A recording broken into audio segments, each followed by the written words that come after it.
Hello viewers, இன்னைக்கு நம்ம பார்க்க போறது ஒன் பீஸ் எபிசோட் 716 பார்ட் 1.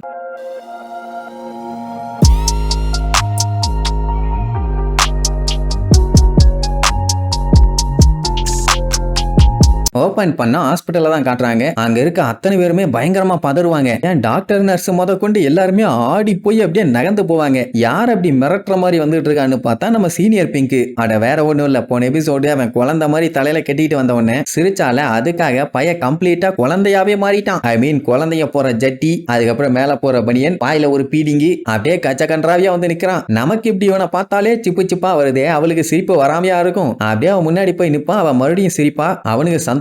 அதுக்காக பக்க பக்க பக்க பக்கன்னு சிரிக்க மாட்டா, லைட்டா உதட மட்டும் அப்படியே சிரிக்கிற மாதிரி மாறும், அவ்வளவுதான். இப்படி இவன் பண்றதெல்லாம் பார்த்துட்டு டாக்டர் நர்ஸ் எல்லாம் பேந்த முழிப்பாங்க. என்ன ஆச்சு இவனுக்கு, பைத்திய மாதிரி பண்ணிட்டு இருக்கானேன்னு. அதுக்கப்புறம் பையன் அதை ரெகுலர் ட்ரெஸ் கோடாவே மாத்திட்டான். தெருவுல வரும்போது மொத்த ஊருமே அவனை பார்த்து சிரிக்கும். அதுலயே நிறைய பயல்கள்லாம் வீம்புக்குன்னே கிண்டல் பண்ணுவானுங்க. சில பல பேர்த்துக்கு தெரியுது அவனோட ஒய்ஃபையும் சன்னையும் இழந்துட்டான், அதனாலதான் இப்படி இருக்கான்னு. ஆனா பல பேர்த்துக்கு தெரியாது. சொல்ல போனா அவனோட ஆளுகளே விழுந்து விழுந்து சிரிப்பானுங்க. என்னப்பா சீனியர் பிங்க், புது ஃபேஷன் போல எல்லாம் குழுகுலுன்னு இருக்குமே, அருமை அருமைன்னு அந்த ட்ரெபோல் எல்லாம் வளைச்சு கிண்டல் பண்ணுவான். லாவோஜி எல்லாம் பார்த்துட்டு இது பார்க்க சகிக்கலாம்பா. அவன் அதை பத்தி எல்லாம் கண்டுக்கவே இல்லை. அவன் பாட்டுக்கு தெருவுல போவான். சின்ன பசங்க முத கொண்டு கிண்டல் பண்ணுவானுங்க. இப்படி நிறைய பேர் கிசு கிசு குசு குசுன்னு பேசுவாங்க. ஆனா எதையுமே அவன் கண்டுக்கல. அவன் ஒய்ஃபு காண்டி எலிச்சுக்கிட்டே போவான். டெய்லி இந்த ஒரு கெட்டப்ல போறதான் அவனுக்கு வழக்கம். அப்படி ஒரு நாள் பூ கொண்டு போயிட்டு இருக்கும்போது திடீர்னு மழை பெய்ய ஆரம்பிச்சிடும். ஓரமா ஒதுங்கி நிப்பான். ஆனா அந்த மலையை பார்த்த உடனே ரூசியனோட நினப்பு வந்துருமா. ஃபர்ஸ்ட் டைம் அவளை மலையில தான் பார்த்தான், அதனால லேட் பண்ணக்கூடாதுன்னு அடிச்சு புடிச்சு அவளை பார்க்க போவான். இன்னுமே அவ உட்கார்ந்த மேனிக்கு அப்படியே தான் இருக்கா. இவனை பார்த்தா மட்டும் லைட்டா சிரிக்கிறாளே தவிர வேற எந்த இம்ப்ரூவ்மெண்ட்டும் இல்ல.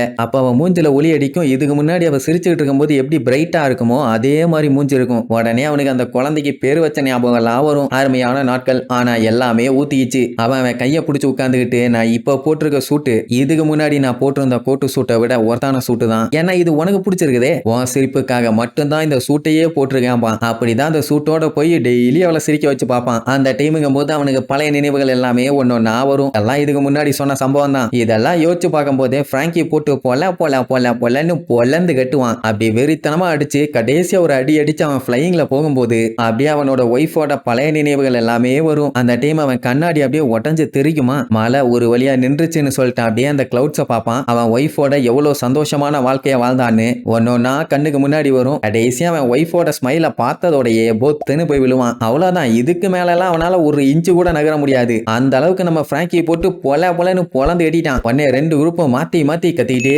ஓடி வருவாங்க. அதுக்கப்புறம் நம்ம பிராங்கி அவன் பக்கத்துல போய் பார்ப்பான். அவன் அழுது இருக்கிறது நல்லாவே தெரியும். ஆமா, அவன் எதை நினைச்சு இப்படி அழுதான்னு சொல்லி ரெண்டு கண்ணையும் தொடச்சு விட்டுட்டு, நெக்ஸ்ட் டைம் நம்ம எங்கேயாச்சும் மீட் பண்ணோம்னா காஃபி குடிச்சுக்கிட்டே உன்னோட ரூசியனை பத்தி என்கிட்ட சொல்லு, நான் அதை கேட்க ஆர்வமா இருக்கேன்பா. சோ இவங்க ரெண்டு பேத்துக்கு நடுவுல நடந்த சண்டையில ரெண்டு பேருமே ஜென்யூனா சண்டை போட்டு அதுல பிராங்கி ஜெயிச்சிட்டான். இனி அடுத்து அந்த ஸ்மைல் ஃபேக்டரியை திரிக்க விட வேண்டியதானே. சோ எல்லாருமே மொத்தமா கிளம்புவாங்க. வாங்க பசங்களா, இன்னைக்கு அந்த ஃபேக்டரியை சதைச்சிருவோன்னு அப்படியே வீரநட வெற்றி நட போட்டு உள்ள போவாங்க. காய்ஸ், இது உங்க டேன். உங்களை ஏமாத்தி அடிமையா வச்ச இந்த ஃபேக்டரியை நம்ம அழிக்க போறோம். அழிச்சிடலாமா அப்படின்னு கேட்டோம்னா பண்ணிடலாமாங்க. அப்புறம் என்னால வேடிக்கை தட்டி பிரிங்க, இனிமேட்டு இது இருக்க கூடாதுன்னு உடனே எல்லாருமே அப்படியே பிச்சுக்கிட்டு போவாங்க. தேங்க்யூ ஃப்ராண்ட், இன்னைக்கு தெரிக்க விட்டுறோன்னு அவங்க வேலையை ஸ்டார்ட் பண்ண போயிட்டாங்க. ஆனா பிராங்கியால முடியல. ஏன்னா ஆல்ரெடி முக்கி சண்டையை போட்டுட்டான், நிறைய அடியையும் வாங்கிட்டான். பாடி பயங்கர டேமேஜ், ஒழுங்கா கண்ணு கூட தெரியல. இதுக்கப்புறம் டோன்டாஸான நீங்களும் லூஃபியன் தான் பாத்துக்கணும், என்னோட வேலை இதோட முடிஞ்சுன்னு அப்படியே மயக்கம் போட்டு பத்தனை விழுவான். அவ்வளவுதான், பிராங்கி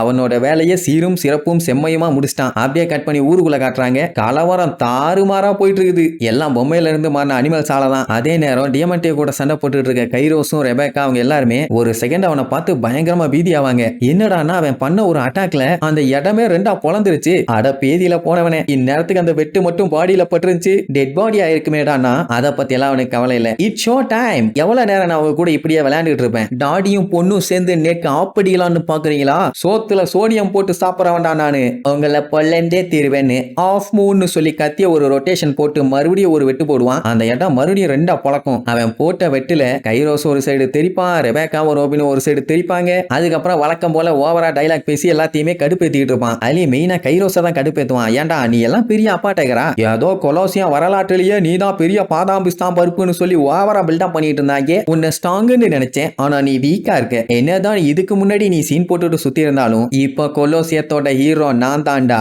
டியமண்ட்.